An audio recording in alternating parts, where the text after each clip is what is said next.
अब देखो हमारे पास जो टॉपिक है आज का वो है profit and loss appropriation account. कि ये वाला जो टॉपिक है ये हम क्यों पढ़ रहे हैं, चलो इसका थोड़ा सा ओवरव्यू ले लेते हैं। जब भी हमारे पास कोई फर्म होती है, ठीक है, तो वो अपने एक्सपेंसेस और इनकम्स को देखती है, और इन दोनों को प्लस माइनस करने के बाद उनके पास क्या आता है, प्रॉफिट। और इसको करने के लिए वो बनाती है हमारे पास profit and loss account. Okay, अब इसके बाद हमारे पास क्या आता है कि देखो हमने प्रॉफिट एंड लॉस अकाउंट बना लिया। अब उसके बाद हमारे पास आते हैं पार्टनर्स। अभी जो पार्टनर्स है, पार्टनर से रिलेटेड एक्सपेंस भी होगा, जैसे उनको इंटरेस्ट ऑन कैपिटल देना, ठीक है, उनको सैलरी देना, एक्स वाई जेड।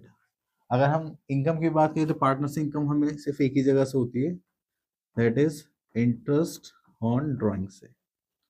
ठीक है, अब इन प्रॉफिट निकल गया, फिर हम पार्टनर से रिलेटेड एक्सपेंसेस को माइनस करेंगे, इनको प्लस करेंगे, फिर जो प्रॉफिट बचेगा, ठीक है, उसको हम ट्रांसफर करते हैं कैपिटल अकाउंट में। ठीक है, तो ये वाला जो प्रॉफिट हमें निकालना पड़ता है उसके लिए हम बनाते हैं P and L appropriation account. हाँ, ये जो प्रॉफिट होता है ये होता है हमारा पार्टनर के एक्सपेंसेस और इनकम्स मैनेज करने के बाद जो प्रॉफिट बचता है वो होता है पी एंड एल, सॉरी हाँ, P and L appropriation account से निकालते हैं। फिर ये फाइनल प्रॉफिट होता है जो हम कहाँ पे ट्रांसफर करेंगे, पार्टनर्स कैपिटल अकाउंट में। ठीक है, तो पहले फर्म के एक्सपेंसेस और इनकम्स को एडजस्ट करते हैं, वहां से प्रॉफिट निकलता है, वो कौन से अकाउंट में बनाते हैं हम, प्रॉफिट एंड लॉस अकाउंट। फिर उसके बाद पार्टनर से रिलेटेड एक्सपेंसेस और इनकम्स को मैनेज करते हैं, वहां से जो प्रॉफिट निकलता है वो किस अकाउंट में निकलेगा, P and L appropriation account. फिर यहाँ से जो प्रॉफिट निकलता है वो कहाँ ट्रांसफर करते हैं, कैपिटल अकाउंट्स में। कैपिटल अकाउंट से जो भी फाइनल कैपिटल निकलती है फिर वो कहाँ पे ट्रांसफर करी जाती है,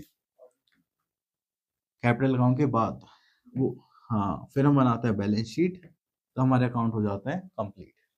ठीक है, चलिए अभी जो पेंडल एप्रोप्रिएशन अकाउंट है, अब इसका फॉर्मेट कुछ इस टाइप से होता है। अब यहाँ पे देखते हैं profit and loss appropriation account for the year ended. चलो, तो हमारे पास एक होती है डेबिट साइड, एक होती है क्रेडिट साइड। तो यहाँ पर है, अगर हमें प्रॉफिट होगा, क्या होगा राजन, प्रॉफिट, तो उसे हम यहाँ पर लिखेंगे credit side by profit and loss account. जो नेट प्रॉफिट मिलेगा हमें कहाँ से, प्रॉफिट एंड लॉस अकाउंट से। ठीक, अगर लॉस होगा तो हम किधर लिखेंगे, to side to profit and loss account के नाम से, यहाँ पे हम क्या ट्रांसफर करेंगे, लॉस।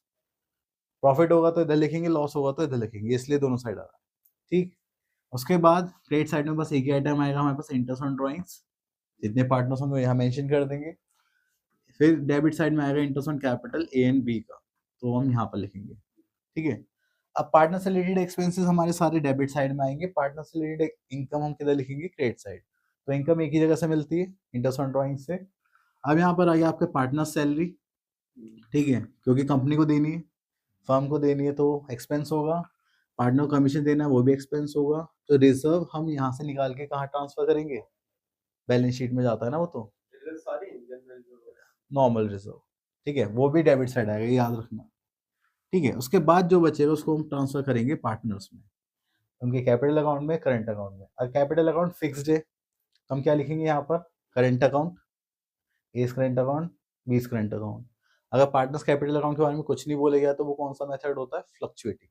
कौन सा होता है, तो वहां पे हम क्या लिखते हैं, कैपिटल अकाउंट।